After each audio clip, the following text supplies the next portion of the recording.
toi? Bah oui, toi, ça va? Et toi, Ah, ça ça va va? bien. Ah bah, le v'là lui. Ah oui? On nous a demandé de faire un film sur la démocratie sanitaire, mais moi je sais pas. Tu sais, toi? Non, je sais pas. Et toi, tu sais? Et toi? Bah non, mais si on est le domaine aux gens. Bonne idée, on y va. Qu'est-ce que la démocratie sanitaire? Waouh. Alors là, vous démarrez mal. Hein. La démocratie sanitaire. Aucune idée. Qu'est-ce qui est pour vous la démocratie sanitaire? Vous me posez une colle? J'en sais rien du tout. Je ne sais pas ce que c'est que la démocratie sanitaire. Difficile comme question. La démocratie sanitaire, c'est déjà d'être capable d'avoir de l'entretien sur soi-même. C'est une question d'hygiène.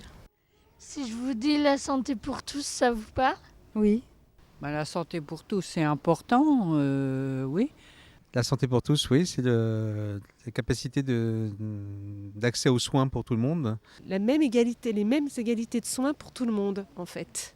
La démocratie sanitaire, peut-être le fait que tout le monde puisse avoir accès aux soins de façon égale, sans aucune différence. Et pour les handicapés? Et pour les handicapés, la même chose, que tout le monde soit traité de la même manière, qu'on soit handicapé ou pas. Et puis que les gens soient considérés. Je le souhaite toujours. Je le souhaite. La démocratie sanitaire, on le voit, c'est assez dur à définir. Cependant, quand on est malade, en tant que patient, on est souvent coupé du monde médical par un langage complexe et difficilement compréhensible. Et on se retrouve souvent seul face au thérapeute. C'est davantage accru lorsqu'on est en situation de handicap. On est démuni par rapport aux autres, d'abord face à la maladie, mais aussi face aux décisions médicales qui peuvent être prises sans que l'on comprenne. La personne en situation de handicap est souvent fragile et vulnérable et peut avoir besoin de ce fait de recourir aux soins fréquemment. Mais l'accès aux soins reste encore difficile pour ces personnes en raison de leur dépendance, des difficultés de communication et d'expression ou de l'inadaptation des installations et matériels médicaux. Le plus souvent, il s'agit d'un manque de connaissances autour du handicap. La démocratie sanitaire, c'est mettre le patient au cœur du système de santé. Le malade devient acteur de sa propre santé, il a son mot à dire. C'est également l'accès aux soins pour tous, et c'est davantage nécessaire pour les personnes en situation de handicap. C'est pourquoi l'APEI de l'Aube s'inscrit complètement dans la démocratie sanitaire et développe une stratégie d'accompagnement de soins et de bien-être au sein de l'APEI. Alors, ça s'est passé comment? Ah bah très bien. Et si on a interviewé Monsieur le Président? Bonne idée, mais moi j'y vais pas. Moi non plus. Bon, Arnaud, il reste plus que toi. Bah, j'ai pas le choix,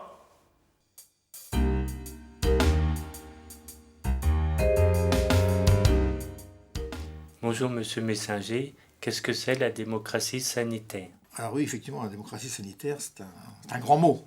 Parce que qu'est-ce qu'il y a derrière ce grand mot de démocratie? C'est donc la capacité donnée à chacun, qui vous est donnée à chacun, tout au moins, d'accéder donc au bien-être.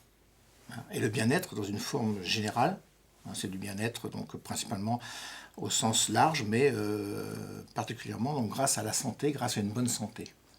Et cette démocratie sanitaire va regrouper tous les dispositifs que nous puissions mettre en place pour vous accompagner au quotidien. C'est bon? Ouais. Ça va? Nous avons une politique, donc nous, unique et globale, qui est tournée donc, vers vous-même, vers la qualité de notre accompagnement. Et notre déploiement de la démocratie sanitaire s'inscrit complètement dans notre politique générale.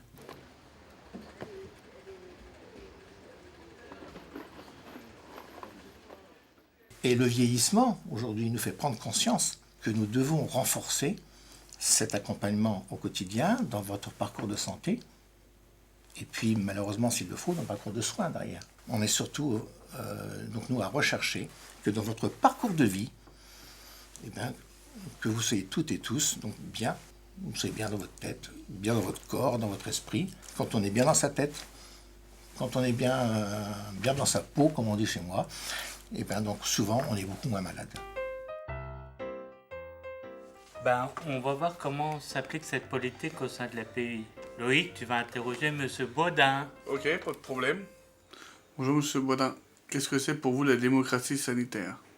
La démocratie sanitaire, c'est une concertation à tous les niveaux, surtout sur une région comme le Grand Est, Aix-Champagne-Ardenne. Mais c'est aussi une concertation où tout le monde a sa place dans l'échange, à la fois avec les usagers, mais aussi les professionnels. Au sein de la PUI, elle est mise en place déjà depuis plus de 3 ans, puisque notre conseil d'administration a délibéré pour mettre en place un plateau de coordination médicale. Vous prenez déjà quelque chose pour le dos, non? Mais l'infirmière m'a donné un cachet. Oui. Alors, penchez-vous. Non, bougez pas. Laissez-moi faire. Voilà. Alors sur le plateau de coordination médicale, nous avons donc un médecin coordonnateur accompagné d'un cadre de santé qui permet effectivement de fédérer l'ensemble des professionnels et des usagers. Des exemples autour par exemple de l'examen de santé annuel qui se déroule une fois par an, où là nous avons un vif succès sur le secteur adulte. Nous avons été dans la prévention bucco-dentaire. Nous avons aussi mis en place tout un projet avec le centre hospitalier au sein, avec les différents partenaires tels que l'Agence régionale de santé et le conseil départemental. Et nous avons été aussi acteurs dans cette dynamique sur une fiche de liaison d'urgence avec le centre hospitalier. Et les administrateurs, qu'est-ce qu'ils en pensent? À toi de jouer. Ok, j'y vais. C'est quoi la commission santé? La commission santé, tout d'abord, elle est garante de la mise en place du parcours santé de chaque usager de l'API de l'Aube, donc des 24 structures de l'APUI. À présent, comme le plan stratégique est inscrit dans les statuts, chaque structure va devoir intégrer dans son projet d'établissement, dans les mois à venir, cette notion santé. Elle fait partie intégrante du parcours de vie de chaque usager. La direction générale et l'association a largement encouragé ces professionnels à se former à ce parcours santé et même certains administrateurs, j'en fais partie. Donc en tant que parents, nous sommes rassurés, notamment peut-être avec nos enfants quand ils sont adultes, quand ils sont valorisés parce qu'ils ont une place en ESAT ou une place en foyer de vie. C'est bien. Alors, tu vois, qu'est-ce que tu aimes bien faire? La terre, la pâte à modeler. Ils ont des loisirs, mais ça ne suffit pas. Notre capital santé, le capital santé de nos enfants, il faut en prendre soin. Donc, nous, comme parents, nous devons aussi continuer de réfléchir, apprendre aussi peut-être à être responsable de ce parcours santé. Allez-y, ouvrez la bouche. On le voit, la santé est vraiment prise au sérieux par les instances de l'association. Et vous, vous prenez soin de votre santé? Vous faites attention à votre santé? Oui, parce que la santé, c'est très important. Ouais, je prends soin de ma santé. Et pour la santé aussi, que je sois guéri aussi, pour la gastro, tout ça, et le rhume. Alors moi, ce que je fais, je me lave les mains plusieurs fois par jour. Avec du produit, du désinfectant. Et vous faites attention sinon à votre santé? Moi, oui. Comment? Ça veut dire? Je vais voir mon médecin quand je suis malade, je vais régulièrement consulter mon ophtalmo ou mon dentiste. Il faut se laver les dents presque tous les soirs et tous les matins, de ne pas avoir des caries et surtout de ne pas avoir aussi des dents toutes jaunes. Bon, des fois, il y en a qui ne se lavent pas les dents, ça fait tout jaune. Avec les cigarettes, quand vous fumez, ça fait tout jaune. Il ne faut pas boire n'importe quoi, pas le coca, et je vous bois de l'eau, c'est tout. Je suis en régime là. Je suis en régime là parce que j'étais un peu fort. Plutôt oui, manger équilibré et faire du sport. Ouais, je fais un peu de sport, je marche, je fais un peu de tout en fait. Je retiens mon corps en fait, c'est ça, je fais attention. Je marche un peu. Je marche pour le pied et pour le sang. J'ai actuellement moi des problèmes de fragilité du dos et tout est mis en ordre dans mon système de travail pour économiser mon dos le maximum et avoir moins de problèmes de santé de mon dos. Tiens là, Jérémy. La démocratie sanitaire, c'est aussi les infirmières qui s'en occupent. On va les voir? Bah ok, on y va, Ok, on est parti. Comment est mise en place la démocratie sanitaire au sein de la PUI? Alors la démocratie sanitaire au sein de la PEI, c'est d'abord de placer l'usager au cœur de l'organisation sanitaire. Il est important que l'usager devienne en fait un acteur du système de santé. L'accompagnement à la santé, en fait, c'est penser la santé dans sa dimension globale en dépassant les limites du soin. Il est important donc d'investir dans la prévention, par exemple, dans l'éducation, dans la promotion de la santé. Donc ça, c'est un travail que les infirmières et les équipes éducatives mettent en place au sein de l'association. C'est 14-8. 14-8-84. Bon, ça va bon. Donc ça, c'est bien. L'association a souhaité créer en fait un plateau de coordination médicale. Donc sur ce plateau, je travaille en collaboration avec le docteur Marniac. Et tous les deux, nous avons en fait travaillé sur différents outils pour faciliter l'hospitalisation, faciliter le lien avec le centre hospitalier de Troyes. Donc un de ces outils, par exemple, c'est la fiche de liaison et la fiche d'urgence. Quel est le rôle de l'infirmière de la PEI? En fait, il est très différent si c'est une infirmière qui travaille en milieu éducatif, donc en IME, d'une infirmière qui va travailler en ESAT ou d'une infirmière, par exemple, qui travaille à la maison d'accueil spécialisée. Donc les infirmières, d'une manière générale, elles vont faire de l'information, de la prévention, des accompagnements à la santé. Donc elles peuvent, par exemple, les accompagner au pôle bucco-dentaire, les accompagner au centre d'examen de santé. Mais elles ont aussi un rôle dans la distribution des médicaments. Parfois, elles font des pansements, des prises de sang, ça arrive aussi. Et donc, c'est très diversifié en fonction de l'établissement dans lequel elles se trouvent. Je lève la main.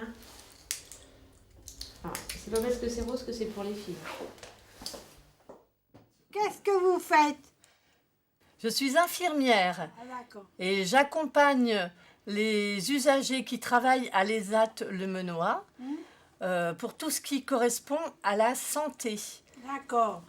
Pour ce qui est de l'écoute, chaque usager peut se rendre à l'infirmerie pour quelque raison que ce soit, à partir du moment effectivement où il a prévenu son moniteur qu'il s'absentait, enfin qu'on ne le cherche pas. Et ensuite, à savoir si effectivement il a besoin d'un petit traitement médicamenteux parce qu'il a mal à la tête ou s'il a besoin de parler. Dans ce cas, je me rapproche de mes collègues psychologues et éducatrices afin de pouvoir traiter au mieux la problématique de la personne qui vient me voir. Mais je ne savais pas, et c'est-à-dire c'est en allant tout à l'heure, en allant décharger, que j'ai commencé à saigner. Dans l'établissement, donc, j'ai mis en place un soutien qui s'appelle Hygiène et Santé, où on parle de plusieurs sujets comme l'alimentation, l'hygiène, éviter la contamination par les maladies l'hiver quand il y a des grippes, des gastro, des choses comme ça. On a mis en place aussi une information pour les usagers concernant le dépistage des cancers, que ça soit le cancer colorectal ou le cancer du sein qui touche toute la population. Donc on essaye de mettre toutes ces choses en place pour aider nos usagers à être plus informés de ce qu'ils peuvent faire au niveau de la santé. Donc la démocratie sanitaire, c'est surtout les permanences des infirmières. Oui, mais dans le travail, ça se passe comment? À l'ESAT, qu'est-ce qui est fait pour la prévention sur la santé? Alors, la santé à l'ESAT, c'est très très important. Le corps, c'est le premier outil pour travailler. Et on a vraiment besoin d'avoir un corps qui fonctionne bien, comme toute machine. Alors l'infirmière, elle, bien sûr, c'est la spécialiste du corps.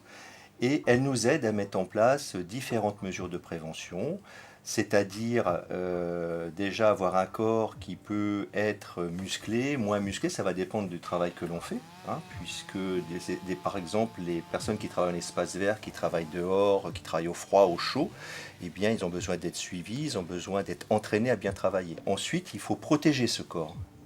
Les personnes qui travaillent au bruit ont besoin de mettre sur les oreilles des protections, ils ont besoin de mettre des gants, ils ont besoin de mettre des chaussures de sécurité, on a besoin des fois d'avoir un habit spécialisé. Et du coup, donc, tout cela, ça se fait grâce à l'infirmière ou à l'adjoint technique qui viennent vous voir souvent dans les ateliers et qui vous expliquent pourquoi il faut mettre tout cela. Parce que c'est pas évident. Alors les risques particuliers qu'il y a à l'ESAT sont différents en fonction des métiers. Les espaces verts, ce sont les risques liés à l'utilisation des engins à moteur, de ces engins qui coupent. Les problèmes graves que l'on pourrait avoir, ce sont des problèmes de coupure si on ne portait pas les vêtements. Hein, on a des vêtements spécialisés au niveau des espaces verts avec des rembourrages.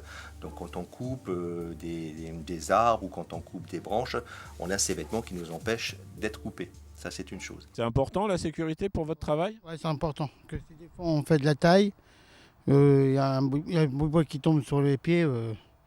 Si tu n'as pas de sécurité, tu as les pieds en cassé le pied. Voilà. Quand ça dépend après ce qu'on fait, après ça peut varier. Quand on fait de la tronçonneuse, protection, la cote de protection pour pas il faut qu'on se coupe. Après quand on fait, par exemple on travaille sur des machines que ça fait du bruit, casse de sécurité pour protéger les oreilles. Pourquoi c'est important ces consignes de sécurité ? Ah bah si on n'a pas ça, des fois ça peut faire mal. Donc, si on se met un coup de tronçonneuse et ça peut faire des dégâts. Et puis dans les ateliers de menuiserie, il y a deux choses, c'est le bruit. Ah, on a des machines qui font beaucoup de bruit. Et c'est la poussière. Donc là, il y a un gros travail qui est fait autour de cela. Pour le bruit, c'est les casques.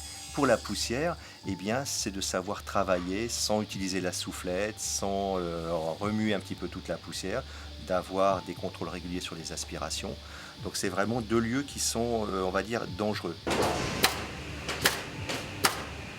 Surtout pour la menuiserie, oui, on doit faire très attention aux gestes, aux façons de se positionner au niveau du travail, sur certains postes de travail. Bah oui, quand il y a le ménage, on met un mest poussière. T'attends pas de machine de bruit. C'est important ? Ouais, c'est pour un âge, pour là, ça arrive à 50 ans, après les oreilles ont bouché après. Pour autant, il y a un lieu qui est aussi dangereux, c'est aussi la sous-traitance industrielle. Parce que quand on reste assis pendant des heures, eh bien on peut aussi développer des mal de dos, etc. Donc tout ça, faut le travailler, faut se lever de temps en temps, faut s'étendre, voilà. C'est important de voir des sécurités de consignes. Il est donc très important de respecter les consignes de sécurité pour ne pas provoquer de problèmes ou d'accidents. Mais prendre soin de sa santé ne s'arrête pas seulement aux consignes dans le travail. Bonjour. Bonjour. Ça y est, c'est fait ? Oui. C'est important ce que fait l'API pour la santé, hein ? Ah oui, c'est très important la santé. Vous leur retirez d'argent et ça marche pas. Je comprends pas. Et puis j'ai mal aux dents, j'ai des caries. Tu te soignes? Ah non, j'ai peur, et toi? Ah, j'ai peur. Et toi, tu te soignes? Qu'est-ce que tu dis? Tu te soignes? Qu'est-ce que tu dis? Est-ce que tu te soignes? Mais c'est pas possible, vous êtes tous inconscients. Tous les bons gestes sont à reprendre. Vous prenez vraiment soin de votre santé ? Est-ce que vous faites attention à votre santé? Non. Vous mangez équilibré, vous mangez bien? Je mange entre les repas des fois. Et ça c'est bien? Pas trop. Est-ce que vous faites du sport? Non. Pas du tout. Oui, ça va, oui. Je fume. Voilà, c'est pour... Il y a beaucoup de monde qui fume. La santé, c'est un capital que l'on doit gérer. L'APEI ne peut rien si on ne fait pas soi-même attention à soi, mais aussi aux autres. En faisant attention à ne pas trop manger en dehors des repas, ou boire des boissons alcoolisées ou trop sucrées par exemple. Le parcours de vie et de santé de chaque personne présente plusieurs points de vigilance, comme le passage de l'enfance à l'âge adulte, le travail en ESAT, et puis le vieillissement. C'est pourquoi il faut se munir des outils qui nous sont accessibles comme le carnet de santé, et il ne faut pas rater les vaccins et suivre sa santé régulièrement. La peur, la méconnaissance des soins et de l'accompagnement de santé et l'aspect financier peuvent être responsables de renoncement aux soins. Et il ne faut pas avoir peur. L'acte médical est un passage obligatoire pour notre bien et il ne faut pas rater les rendez-vous médicaux, sinon on risque que notre santé se dégrade davantage. Suivant.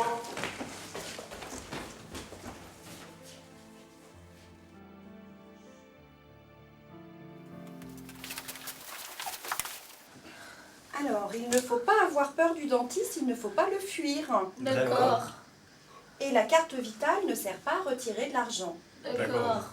Donc, on va tout reprendre ensemble. Bon, tout d'abord, le suivi de notre santé s'effectue grâce à notre carnet de santé. La carte vitale, quant à elle, est un outil qui nous suit, nous et notre famille.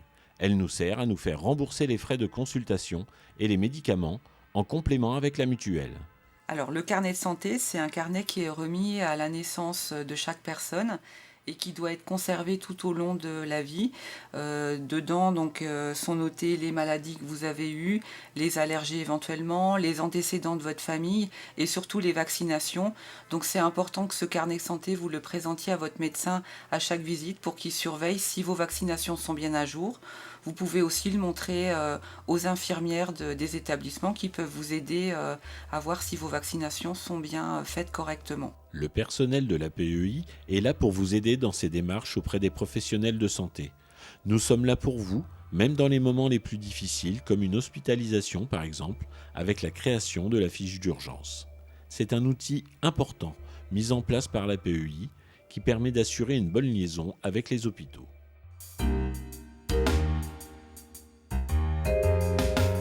Vous connaissez la fiche d'urgence? Non. D'urgence, non. Oui. La fiche d'urgence, ça permet de voir la personne, le niveau de sa santé, tout ce qui est contact, nom, prénom, numéro de téléphone, poids, taille, ses vaccinations, au cas où qu'il se fasse hospitaliser dans un hôpital, qu'on puisse décrire son état de santé. Ça a été fait ici, j'ai donné quelques informations et l'infirmière a rempli le reste. Où la trouve-t-on justement cette fiche d'urgence? Alors, cette fiche d'urgence, en fait, elle est disponible dans les infirmeries. Chaque infirmière va compléter avec l'usager cette fiche. Et cette fiche va permettre de recueillir différentes informations, comme par exemple, bien évidemment, le nom de famille, le prénom, le numéro de sécurité sociale, le nom de la mutuelle si la personne a une mutuelle.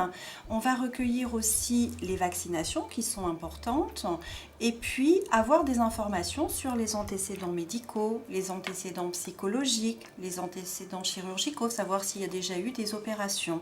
Elle sert quand on va à l'hôpital pour aller dans le bon service. Ça donne tous les renseignements dont ils ont besoin. En cas d'accident, ça permet aux ambulanciers et aux pompiers de savoir sur la santé de la personne s'il y a des allergies, des problèmes de santé, etc.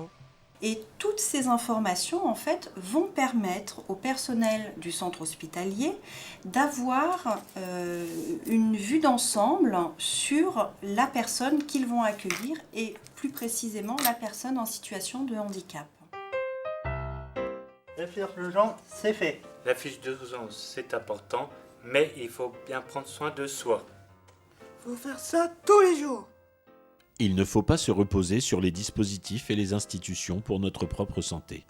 La santé, c'est un capital que l'on doit gérer tout au long de notre vie. C'est notre affaire.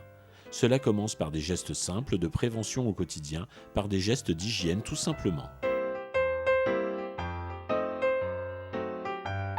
Quel constat faites-vous sur l'hygiène ? Alors, le constat que nous avons pu faire sur l'hygiène, c'est que les personnes en situation de handicap ont souvent une insuffisance d'attention en matière d'hygiène.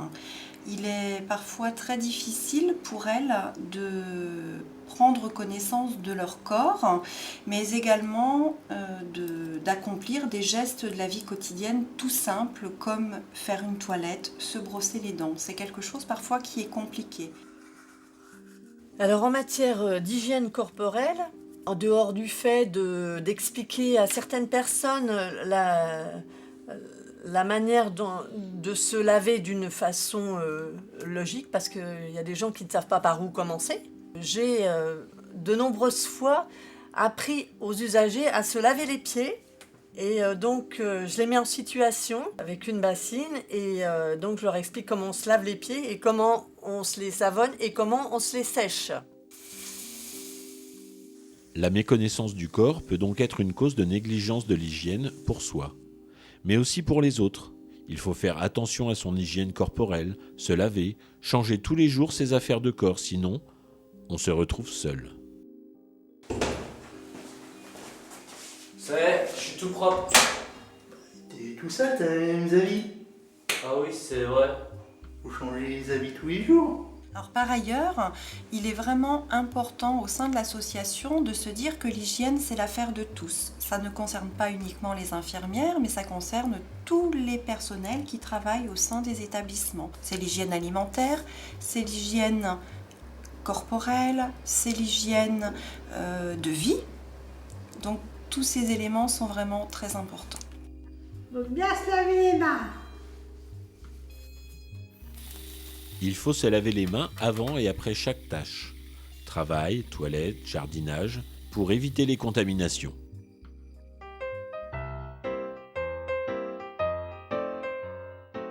Soigner ses dents, c'est souvent difficile pour les personnes en situation de handicap. Et bien souvent, la peur fait qu'on imagine n'importe quoi.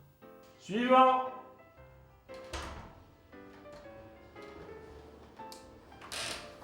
Vraiment n'importe quoi.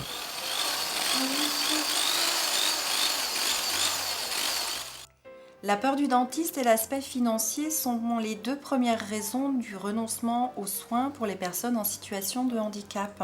C'est pourquoi en fait l'association s'est dotée depuis quelques années d'un pôle bucco-dentaire qui est situé à la Masse-le-Village. Donc chaque jeudi, les infirmières font un accompagnement d'usagers et ils rencontrent en fait un dentiste qui fait une information et un dépistage bucco-dentaire. Ouvrez bien la bouche. Est-ce que vous faites attention à votre santé bucco-dentaire? Oui. Oui. Comme là, j'ai bientôt rendez-vous justement à la masse pour le bucco-dentaire. Au centre bucco-dentaire, ils m'ont regardé mes dents, j'avais des dents cassées, des caries, tout ça. Ils vous font un contrôle. Voir si on n'a pas de caries, tout ça. Voir si vos dents ils sont bien soignées. Voilà. C'est important de contrôler ses dents? Oui, très important. Pour l'hygiène, pour nous, pour les autres. Bah oui, c'est important. Quand je les ai soignés pour longtemps, j'avais une carie, je les ai soignés et là, ça va mieux là, depuis que je les ai soignés. Et vous n'avez pas peur du dentiste? C'est pas très agréable, mais bon, quand faut y aller, faut y aller. J'ai peut-être peur du dentiste, mais c'est important pour la santé. Tellement important que l'on va répertorier les gestes à faire et à ne pas faire pour éviter les caries et les détériorations des dents. Tout d'abord, il faut se laver les dents régulièrement après chaque repas pour retirer la plaque dentaire. Il ne faut pas avoir peur du dentiste et aller au rendez-vous. Bon alors, à qui le tour? Alors je prends qui? Il faut également changer sa brosse à dents régulièrement et que celle-ci soit adaptée bien sûr. Faut laver les dents tous les jours. Et bien les brosser dans le bon sens, pendant 3 minutes. Par contre, il ne faut pas utiliser ses dents comme un décapsuleur ou un outil. Et après s'être brossé les dents, il ne faut surtout pas fumer. Ni reprendre une boisson ou une friandise. Pas de bobo après de brossage des dents. Les dents, c'est important. Il faut donc les entretenir par un brossage régulier. Mais il faut aussi faire attention à son alimentation.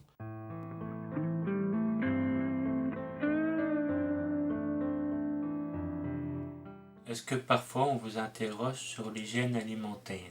Alors oui, j'ai souvent des questions sur ce sujet et donc tous les usagers de l'ESAD bénéficient d'un soutien que j'ai mis en place sur l'hygiène et la santé et on aborde notamment le problème de l'alimentation. On explique ce que peut apporter une alimentation variée et équilibrée, combinée avec un petit peu de sport.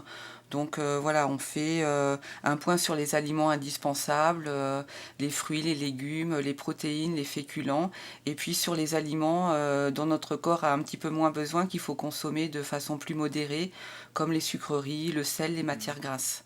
Est-ce que vous mangez équilibré? Oui. Haricots verts. Oui, j'essaye tant que possible de manger équilibré. Mais c'est pas forcément évident. Pourquoi?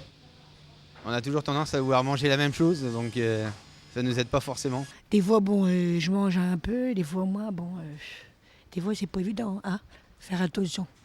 Et est-ce que vous faites attention à ce que vous mangez? Est-ce que vous essayez de manger équilibré? Non, je vais être honnête parce qu'en fait, mais j'ai pris conscience qu'il faut prendre attention à sa santé parce que c'est important. Mais là, maintenant, je fais attention, quoi. Mais c'est pas facile. Pourquoi c'est pas facile? Parce qu'on a plusieurs tentations et voilà, quoi. Beaucoup d'usagers sont complètement perdus dans tout ce qui peut être régime ou dans tout ce qu'on peut voir dans les catalogues. Il y a des personnes qui sont venues me voir parce qu'elles avaient grand besoin, notamment pour leur santé, de perdre du poids.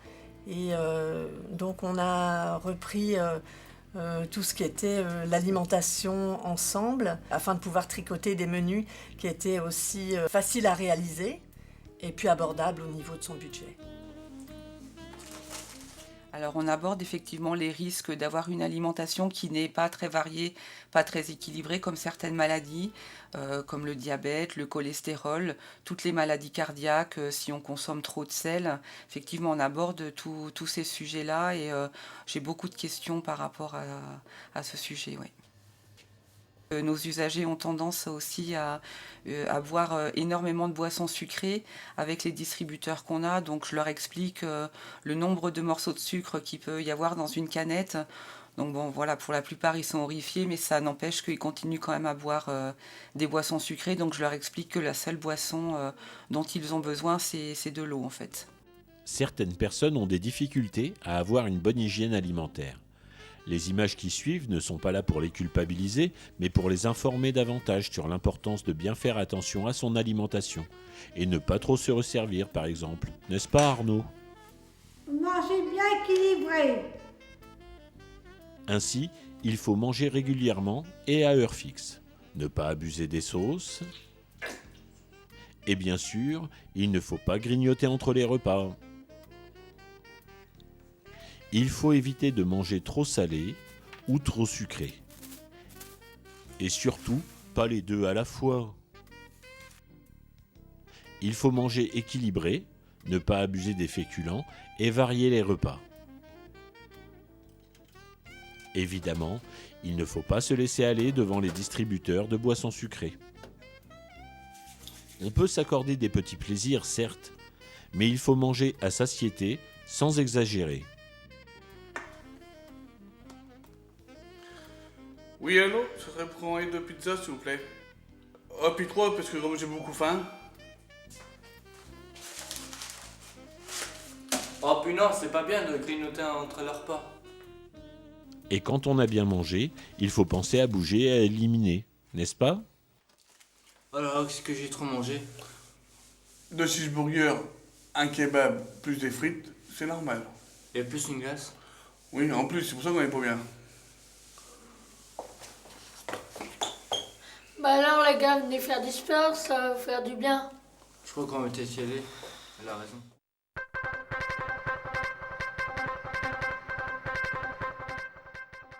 Alors, est-ce que vous faites, par exemple, vous faites du sport? Non, j'en fais pas. Pourquoi? Parce que comme j'ai mal au dos. C'est le dos. Parce que le médecin m'a dit qu'il ne faut pas faire de sport, mais je vais au kiné. Dans la vie, non, pas trop. Je sais pas trop le sport.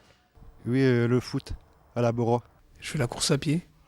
Vous faites ça souvent? Oui. Oh, je suis pas trop sport par contre. Le travail, ça me défoule bien. L'activité physique, c'est important. Alors pour une bonne hygiène de vie, il est important de pratiquer une activité sportive, physique régulière. Alors il est vrai que tout le monde ne peut pas aller courir. On ne peut pas faire de sport. Alors chacun a son rythme, c'est important, hein. On n'est pas obligé de faire un sport de course ou de combat. Dans certains établissements, les moniteurs font pratiquer du vélo, font une marche régulière avec les usagers. Certaines structures sont dotées d'équipements sportifs pour faire du vélo de course, pour faire du vélo d'appartement.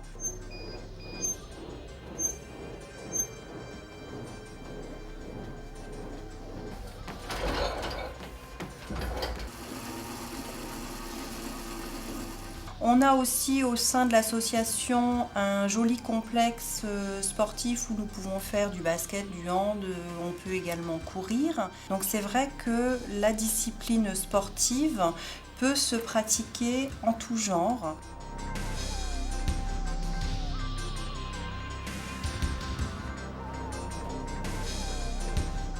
Au final, l'important, c'est que chacun pratique une activité à son rythme et surtout que ça lui plaise. Faites du sport.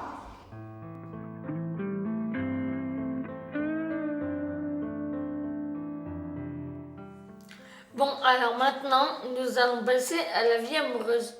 C'est quoi ça? L'amour est une composante nécessaire à la vie, et le rapprochement de deux êtres est un acte normal et souhaitable pour le bon équilibre de chacun. La sexualité fait partie de la vie, même si on est en situation de handicap. Mais stop, n'allons pas plus loin. Ceci relève de l'intimité des personnes. De quelle manière abordez-vous la sexualité au sein de l'APEI? Alors la sexualité, on va parler plutôt de vie affective et sexuelle. Et celle-ci est abordée depuis le plus jeune âge au sein des institutions, au sein de l'association. Donc cette commission est composée d'éducateurs, de psychologues, d'infirmières et régulièrement ils se réunissent pour aborder la connaissance du corps, par exemple chez les petits, pour parler de la transformation à l'adolescence. Et ensuite, les infirmières ou les éducateurs vont aborder la sexualité, mais souvent de façon plus intime. Alors, l'infirmière peut faire de la prévention, parler des infections sexuellement transmissibles, de l'importance en fait de se protéger lorsque nous avons une relation sexuelle. Pour les jeunes filles, ça peut être également parler de la pilule, parler des implants. Les filles qui viennent, c'est essentiellement des filles qui sont en couple, alors que les garçons qui viennent, il y en a beaucoup moins qui sont en couple. Donc là, effectivement, c'est à chaque fois la consigne de toujours de se protéger.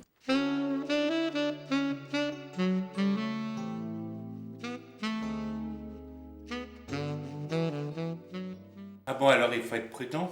Bah oui, il faut sortir le couvert. Ah bah alors, merci.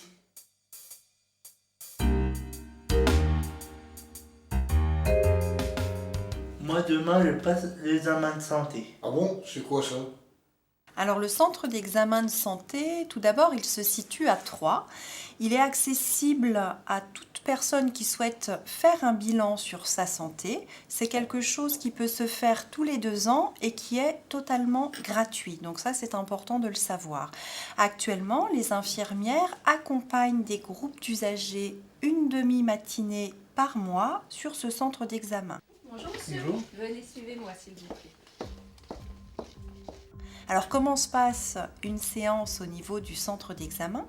La personne va arriver à jeun, donc c'est-à-dire qu'elle n'aura pas mangé, parce que les infirmières sur ce centre d'examen vont faire une prise de sang et une analyse d'urine. Voilà, vous pouvez appuyer sur le petit coton s'il vous plaît. Allez-y, voilà, c'est parfait. Après, dans ce centre d'examen, il y a également un médecin. Donc le médecin va recevoir en consultation l'usager, il va vérifier son cœur en lui prenant sa tension, en l'auscultant. Levez le t-shirt s'il vous plaît. Merci.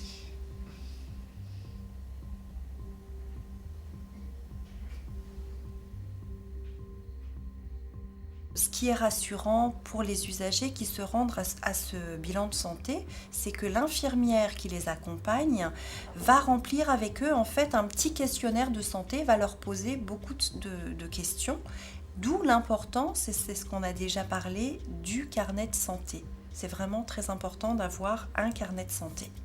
Ça fait longtemps que vous fumez? Oui. Vous fumez beaucoup?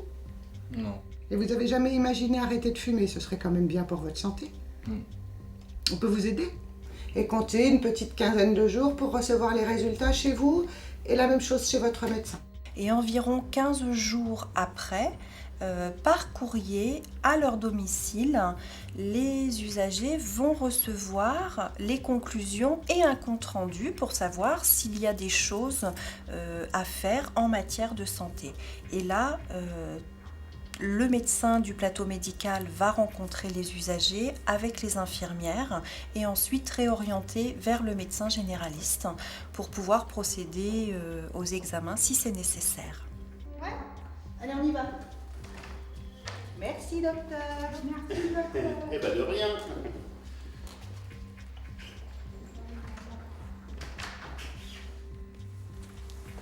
Ah oui, avec tout ça, la pays s'occupe bien de notre santé. Oui, mais elle les accompagne bien notre vie. Au cours d'une vie, il y a différentes formes d'accompagnement. Parfois, on commence par l'accompagnement quand on est petit, à l'école ou à l'IME. Après, quand vous êtes à sortir de l'IM Pro, on vous accompagne pour accéder au travail dans un ESAT. Mais dans la vie, il y a plein de choses sur lesquelles il faut vous accompagner.